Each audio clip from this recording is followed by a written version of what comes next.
I shared my screenplay I'm working on, something I'm hoping to shoot next spring. Script I've been writing for almost a decade, to be honest. In a lot of ways, it was my first screenplay. I wrote a script in college, but we'll never make that. That's sort of unfilmable, so this was sort of my first real script that I wanted to make. You know, now 8-9 years later, hopefully gonna make it soon. And actually earlier this year I did a full rewrite, just a page one rewrite. But I shared it with another writer. She had some really strong, really helpful comments and criticisms. And the one that sort of struck at the heart of me was very gently and graciously just sort of observing how male-centric the script was. There were plenty of women. In fact, it's sort of about two men surrounded by women. And I think I naively even took pride in the fact that I changed some characters from men to women, and we're filling this world with all these strong women. But they were all still essentially serving the central character who was a man. And she was wondering how much stronger the script could be if these women were explored a little more.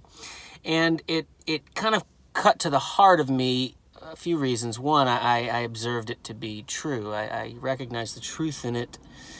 And it was overwhelming because it was something that I've heard, I've sensed, I've observed in my own work for as long as I've been writing, how male-centric it can be. And my first thought was that, well, you know, as an artist, I'm essentially, everything I'm making is about me in some way. I think that's natural. As a singer, as a painter, as any kind of artists, we're wrestling with ourselves, we're exploring ourselves through our medium. So naturally, my films are going to be various explorations of myself. They're not autobiographical, but they're certainly reflections of the creator, which is me. So they're male-centric insofar as they're me-centric. But on the other hand, I also recognize we all have an ego. Artists have an ego, and I certainly have as strong as ego as another person. And ego in and of itself isn't good or bad. It's just sort of, it's the self, right? And premise is a film that explores the destruction of the self in a really sort of sci-fi neuroscience way. So while I recognize the truth of the criticism and even felt the weight of it, I mean, it was kind of a crushing email because I was just sort of like sitting with it all day because I was like, oh, this isn't just like a note that I can fix in a script. This goes at the heart of who I am. And you know, and then you start to sort of talk to yourself of like, should I even be doing this? I don't want to just contribute to this sort of systematic male-centricity of our culture. And also, you know, contribute to this idea of, you know, the girls all die and the boys go free sort of aspect of our culture, which we recognize and we read in the news every day. And that's also at the heart of this script that I'm writing. And so it was hard to just process and sit with. But I also recognize a desire to be better, to do better, in the same way that all of us who are conscious of our ego and who recognize ourselves to be just selfish people. And hopefully if you're self-aware, you're aware of your own selfishness.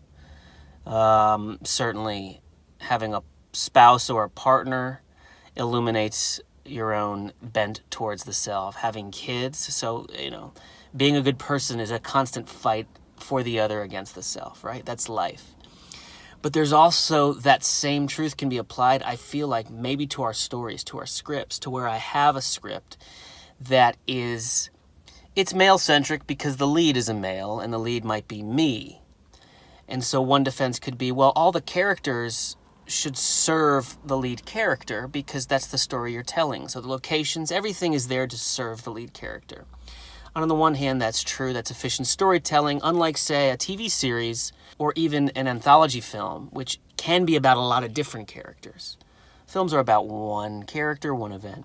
On the other hand, if I can apply the same sort of selflessness or the same sort of challenge of the ego to a script and actually open up the story to the other characters, could that actually provide a richer, better screenplay? So there's one, the desire to be better, and there's two, the self-serving desire to actually make a better script. And certainly that was underneath this woman's note was, could this be a better story? Not that we're changing the focus of it to other characters, but that their interior lives are sort of explored or given equal weight. So while I sat with the heaviness of that all day, it also really inspired me to want to be proactive and take action and say, okay, yes.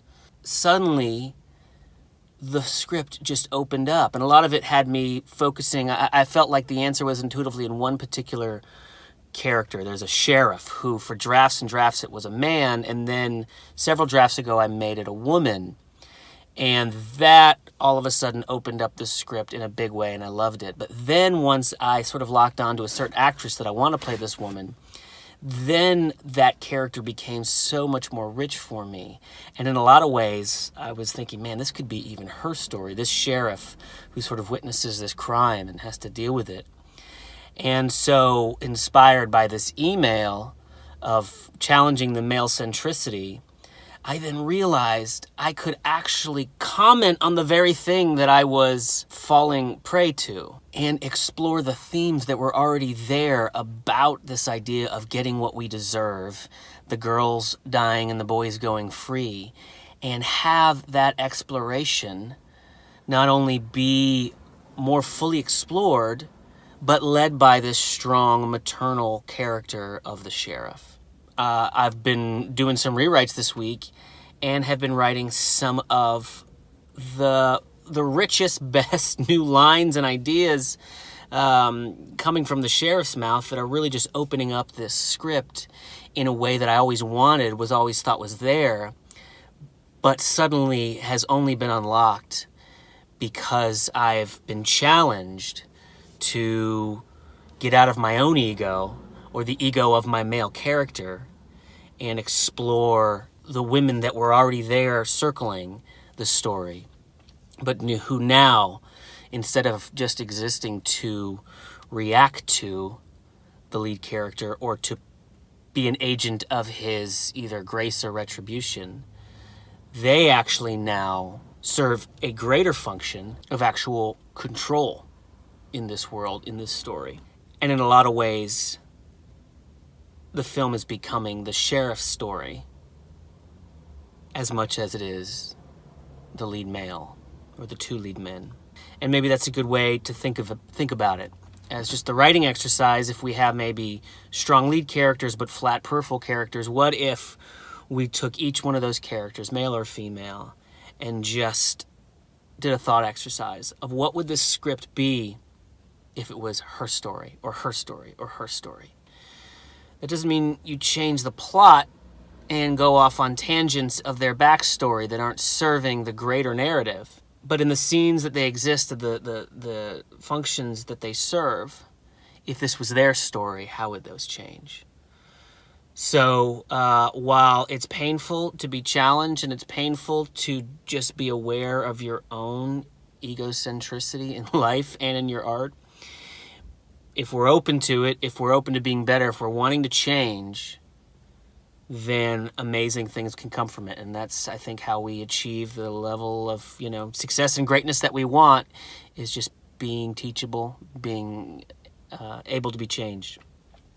So I don't think I'm going to solve my own sort of inherent egocentricity and male-centricity on South, my second film